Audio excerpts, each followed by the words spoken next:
All right, guys, thanks for joining today.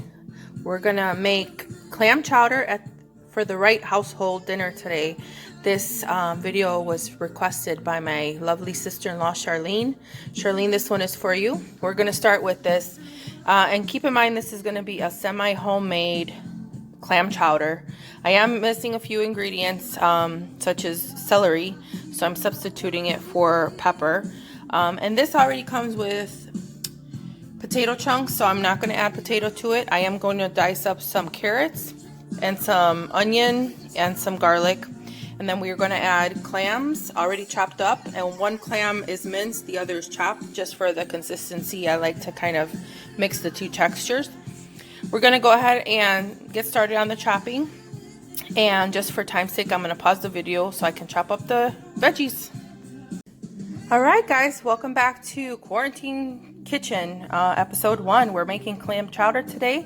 I've went ahead and diced up about 6 to 7 little baby carrots, 2 cloves of garlic, 2 little mini sweet red pepper, and 1 medium onion. Obviously you can add more veggies if you wish. The only thing missing for me today is celery. Again, this is going to be semi-homemade. I'm going to go ahead and make this really simple for myself. So we went ahead and chopped up our veggies, and we're basically going to follow the instructions on this Bear Creek cream of tomato soup. Again, these do have chunks of potato, dehydrated potato in there, so I'm not adding any potato today. We're going to go ahead and follow the instructions, with the only difference is that I did put in about a tablespoon of olive oil into my pan. I do want to saute the veggies a tad before I add in the water for boil. So I'm going to go ahead and add the veggies into the pan. And I'm just going to go ahead and give this a quick mix. Saute it for a little bit. Make sure that's kind of somewhat broken down a little. Not too much, because again, we're going to boil this, but I do want to get the onions kind of somewhat translucent. So we'll continue in just a moment.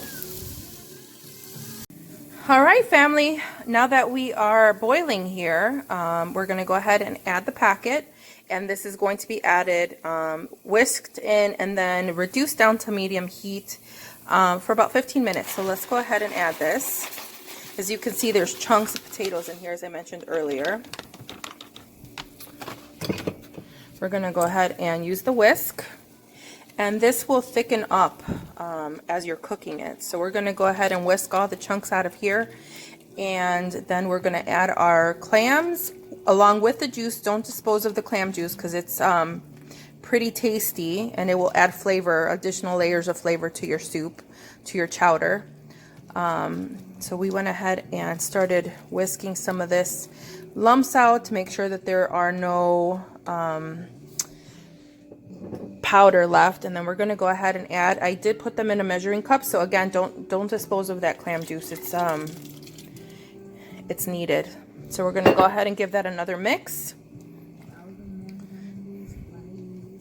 And this feeds approximately, I would say, depending on your family and how much they eat, you know, maybe like 8.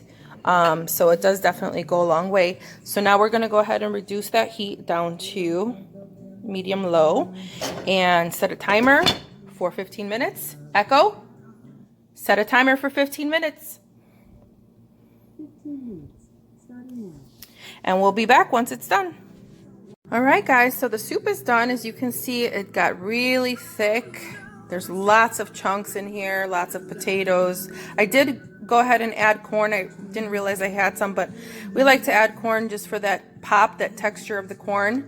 But the soup is ready. There you go, like very quick weekday meals that you can make, and they taste fabulous. That's it for Quarantine Kitchen. Join us again when I'm going to be making Instapot meals. Cheesy chicken salsa sounds about right. Thanks again for joining. Don't forget to like, subscribe. Thanks. All the details and the ingredients will be in the comments below.